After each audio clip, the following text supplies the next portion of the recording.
அரசியலில் நிரந்தர எதிரியும் இல்லை, நிரந்தர நண்பனும் இல்லை என்பதற்கேற்ப தமிழக அரசியல் வரலாற்றிலேயே இதுவரை யாரும் கற்பனை செய்து பார்க்காத ஒரு மெகா கூட்டணி திட்டம் திரைக்கு பின்னால் தயாராகி வருவதாக கோட்டை வட்டாரங்கள் முணுமுணுக்கின்றன. அதாவது தமிழகத்தில் காலியாக உள்ள அம்பாசமுத்திரம், திருச்சி கிழக்கு, மதுராந்தகம், விராலிமலை, பெருந்துறை மற்றும் தாராபுரம் ஆகிய 6 சட்டசபை தொகுதிகளுக்கு இடைத்தேர்தல் வரவிருக்கும் நிலையில் பிரதான கட்சிகளான திமுக மற்றும் அதிமுக ஆகிய இரு துருவங்களும் கைகோர்த்து ஒரு மாஸ்டர் பிளான் போட்டு வருவதாக தகவல் கசிந்துள்ளது. அதிலும் இந்த பேச்சுவார்த்தையை திமுக தொடங்கியுள்ளதாகவும் சொல்லப்படுகிறது. அம்பாசமுத்திரத்தில் நாம் தமிழர் கட்சியின் தலைமை ஒருங்கிணைப்பாளர் சீமானை பொது வேட்பாளராக நிறுத்துவது மண்ணும் விண்ணும் முட்டினாலும் திமுகவும் அதிமுகவும் ஒன்று சேராது என்பதுதான் தமிழகத்தின் யதார்த்தம். ஆனால் இந்த இரு கட்சிகளையும் ஒரே நேர்கோட்டில் சிந்திக்க வைத்திருக்கிறார் தமிழக வெற்றிக் கழகத்தின் தலைவர் விஜய். இந்த திடீர் வியூகத்திற்கு பின்னால் 2 முக்கிய காரணங்கள் சொல்லப்படுகின்றன.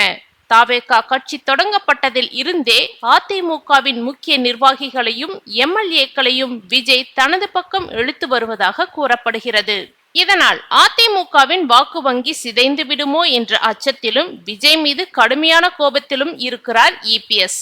முதலமைச்சர் விஜய் தலைமையிலான திமுகவை தவேகா மேடைகளில் மிக காட்டமாகவும் நேரடியாகவும் விமர்சித்து வருகிறது.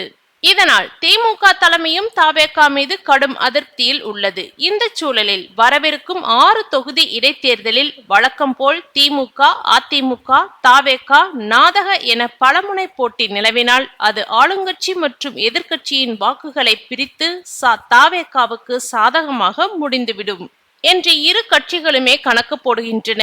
ஏன் அம்பாசமுத்திரம், தவேகா தென் மாவட்டங்களில் தங்களது பலத்தை காட்ட வியூகம் வகுத்து வரும் நிலையில் அம்பாசமுத்திரம் தொகுதியை அவர்கள் குறிவைப்பதாக தெரிகிறது.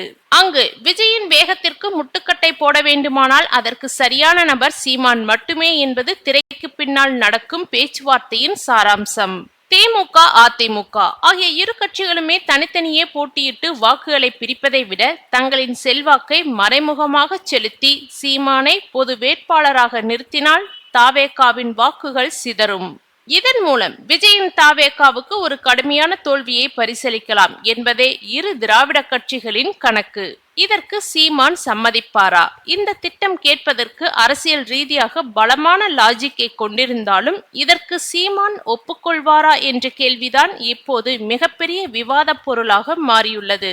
சீமானின் அரசியல் நிலைப்பாடு திராவிட கட்சிகளுக்கு மாற்று நாங்கள்தான் என்று கடந்த 10 ஆண்டுகளுக்கு மேலாக தனித்து போட்டியிட்டு 10% வாக்கு வங்கியை சேர்த்தவர் சீமான். திராவிட கட்சிகளின் சமரச கணக்கு தவேகா என்ற புதிய சக்தியை ஆரம்பத்திலேயே முடக்க வேண்டுமானால் தற்காலிகமாக பிடிவாதங்களை தளர்த்தி சீமானுடன் கைகோர்க்க வேண்டும் என எதிர்பார்க்கின்றன.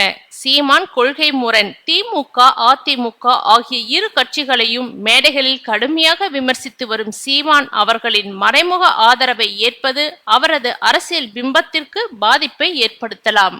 எதிரிக்கு எதிரி தோழன் என்ற அடிப்படையில் தவேகாவின் எழுச்சியை தடுக்க சீமானும் இந்த ரகசிய பேச்சுவார்த்தைக்கு இணங்க வாய்ப்புள்ளதாக ஒரு தரப்பு நம்புகிறது. சினிமா போட்டியை தாண்டி நிஜ அரசியல் களத்தில் விஜயை வீழ்த்த திராவிட கட்சிகள் ஒன்று சேருமா அல்லது வழக்கம் போல தனித்து நின்று களம் காண்பேன் என்று சீமான் கம்பீரம் காட்டுவாரா? இந்த ரகசிய பேச்சுவார்த்தை உண்மையாகும் பட்சத்தில் தமிழக இடைத்தேர்தல் களம் இதுவரை கண்டிராத ஒரு புதிய அரசியல் போர்க்களமாக மாறும் என்பதில் சந்தேகம் இல்லை. ஏற்கனவே நடந்து முடிந்த சட்டசபை தேர்தலில் தவேகாவுக்கு தனி பெரும்பான்மை கிடைக்காததால் அதிமுகவும் திமுகவும் இணைந்து ஆட்சி நடத்தலாம் என பேச்சுவார்த்தை நடத்தியதாக அதிமுகவின் சி.வி. சண்முகம் உள்ளிட்டோர் குற்றம் சாட்டியிருந்தனர். இந்த முடிவுக்கு அதிமுகவின் பெரும்பாலானோர் ஒப்புக்கொள்ளாததால் அது அப்படியே கைவிடப்பட்டதாக சொல்லப்படும் நிலையில் மீண்டும் ஒரு முறை இரு கட்சிகளும் இணையப் போவதாக தகவல்கள் கிடைத்துள்ளன.